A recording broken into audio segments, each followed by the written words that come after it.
Leadership and Territory, the Political Economy of the Israeli-Arab Conflict. Dr. Yael Hadass. Part 1.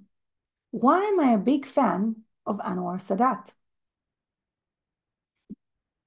Anwar Sadat, the president of Egypt in 1970 and in 1981, was always my hero. In order to share with you why I feel that way, I want to remind you the history of wars between Egypt and Israel. Israel, that was established in 1948, actually fought as a sovereign country against Egypt already in the first few months of its establishment in 1948. And later, the war continues in the following years, in 1956, in 1967, in 1967 until 1970, and then the most horrible war between these two countries, a surprise attack that initiated by Egypt and Syria on Yom Kippur on October 6, 1973, has been one of the most devastating wars between these two nations. The goal of the war was to return territories that Israel conquered in 1967 war. But the end of the war is that Egypt has not succeeded to achieve the goals, but lost thousands of soldiers. This is the death tolls, according to several sources. Egypt apparently have lost the lives of between 5,000 and 15,000 soldiers, injured around 30,000. Israel, with a much smaller army, lost 2,000, almost 2,700 soldiers, which is a huge number, and about 7,000 casualties, and 7,000 injured soldiers. And Syria lost 3,500 soldiers and wounded soldiers of 21,000. This is, of course, a horrible toll for a conflict, for a war. And after that war, President Anwar Sadat decided to pursue peace with Israel. This was actually a radical move also in the context of the Muslim world, which up to and including the Yom Kippur War have refused to acknowledge Israel as a sovereign country. They would call Israel the Zionist entity. They would not call it a country, and they would not acknowledge its existence.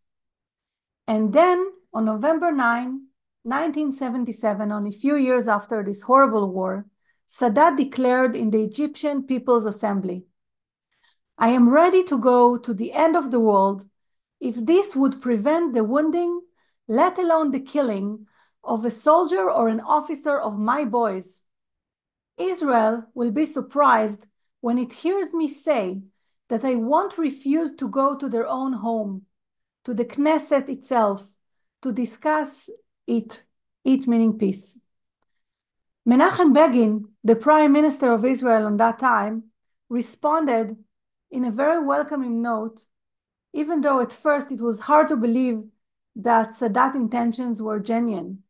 But Menachem Begin responded, "Let us say to one another, and let it be a silent oath by both peoples, no more wars, no more bloodshed, and no more threats." Prime Minister Menachem Begin welcomed Sadat upon his arrival to Israel on November 19, 1977, a very unique day in which many could not believe their eyes as the Egyptian president came with his Egyptian plane and landed in Ben Gurion Airport. That marked the start of the peace negotiations that ended up with a peace agreement that was signed on March 26 in 1979. What is very notable in the pictures that I found from that era were these three pictures that I want to point out. This is Sadat and Golda. I am recommending to you to see a recent movie released only last fall named Golda, that actually documents the Yom Kippur War and Golda leadership through this war. and Golda and Anwar Sadat Golda Meir who was the prime minister of Israel at that time, were the worst enemies, And you can see how friendly they are here. It's almost unbelievable 4 years later. This is the signing of the peace agreement. President Anwar Sadat, President Jimmy Carter of the US, and Prime Minister Menachem Begin, who met and signed the peace agreement and also won Nobel Prize for this achievement. And they certainly deserve this Nobel Prize because this peace that was signed in 1979 is viable until today, on January 2024, which is really, really remarkable. Anwar Sadat actually took a huge risk by leading this process, because this process, of course, was not accepted in the Muslim world. And therefore, he was murdered on October 6, 1981, by a member of the Egyptian Islamic Jihad, only 2 years after signing the peace agreement.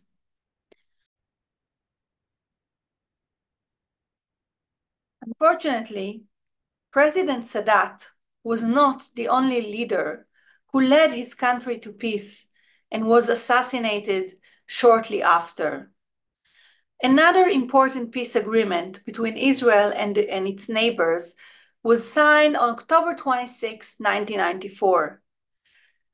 The leaders were now Prime Minister Yitzhak Rabin from Israel, King Hussein of Jordan, and President Bill Clinton of the United States. And they succeeded to reach a peace agreement, to sign it, to win a Nobel Prize. But unfortunately, Prime Minister Yitzhak Rabin was assassinated by Yigal Amir, an Israeli citizen, on November 4th, 1995. The reason I'm sharing it now is not because I'm going into deep detail about the Israeli-Jordan peace agreement, but I want to stress how hard it is to be a leader that leads to a peace agreement between Israel and its neighbors.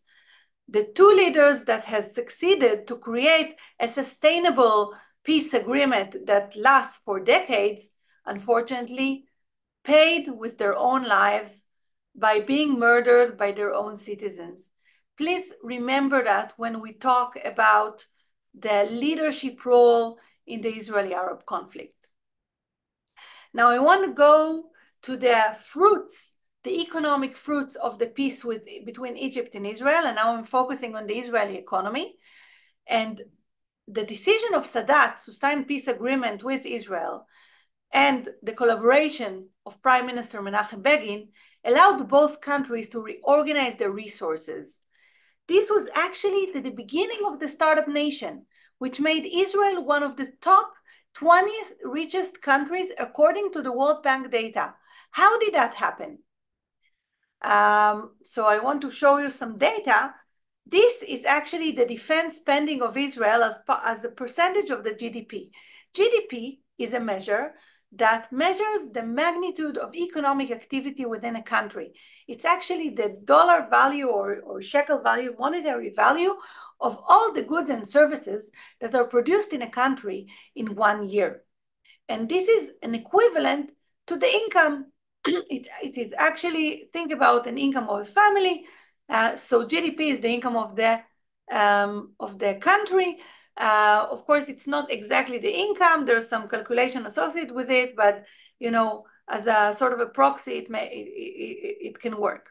So the defense spending, the percentage of defense spending out of the GDP in Israel in the 1970s, around the Yom Kippur War, was huge, with 30% of the GDP.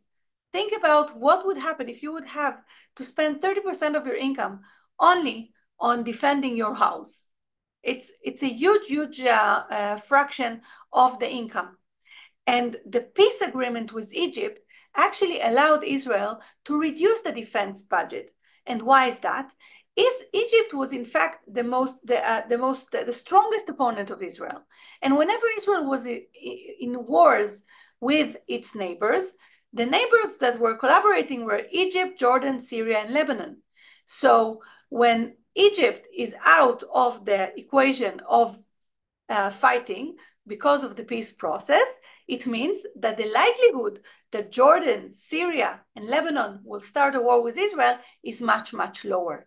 And this allowed Israel to reduce the defense spending and also to release a lot of its manpower into the private sector, from the public sector to the private sector. And in fact, Israel released a lot of technological and scientists and engineers that were hired by the military and the defense industries in Israel in order to develop warfare. These people were released from the defense industries and military service with good severance payments and pensions that allow them to take time and not to immediately go and work as employees of other companies. This time allowed them to develop new technologies, and they started their own businesses. And that was the beginning of the startup nation. That was, in fact, the beginning of the development of technologies by people in Israel that led us to be the startup nation that we are. Another measure of economic change we can see here in the public deficit. The deficit is the difference between the government income from taxes and the government spending. And we see here that the percentage around the 1970s was very, very high. The public deficit. This is, of course, not only the only effect is not only because of defense spending. There were other things, of course, involved, but defense spending were definitely a big expense that actually was reduced and actually allowed the government to reduce also the public deficit. And this means lower payment of interest over debt and so on. So this all, by the way, all this data is taken from the book, The Israeli Economy, written by Joseph Zeira. Fascinating book. I warmly recommend you to read his fascinating analysis. And here is a picture of the Lviv firefighter. This was one of Israel's very ambitious technological endeavors to develop its own firefighter. It was a very costly endeavor, and it was canceled in 1987. So that was another case where a lot of engineers that worked on this project were released into the private sector and contributed to the growth of the Israeli economy. So, if peace is so good, how come the conflict in the Israeli-Palestinian conflict is escalating? And Israel has succeeded to reach a peace agreement that is viable for 44 years with Egypt. Israel has succeeded to reach a peace agreement with Jordan. Yet with the Palestinian Authority, the peace looks like something that is just becoming farther and farther. And the question is why? And I'm going to argue in my talk that this is actually the result of leadership choices. And I'm going to argue that when leaderships failed to reach agreements and to reach good relationship between the two people, Palestinians and Israelis, that led to more conflict and to even more extreme leadership that took power and actually moved the nations farther away from the prospects of peace. I'm also going to talk about a lot of missed opportunities on both sides that happened through this time. Now, I'm going to develop my talk into parts. So I'm going to invite you to join me in my next video, part 2, the geography and history of Israel-Palestine region. I invite you to hit subscribe on my YouTube channel and watch the next video, part 2, geography and history.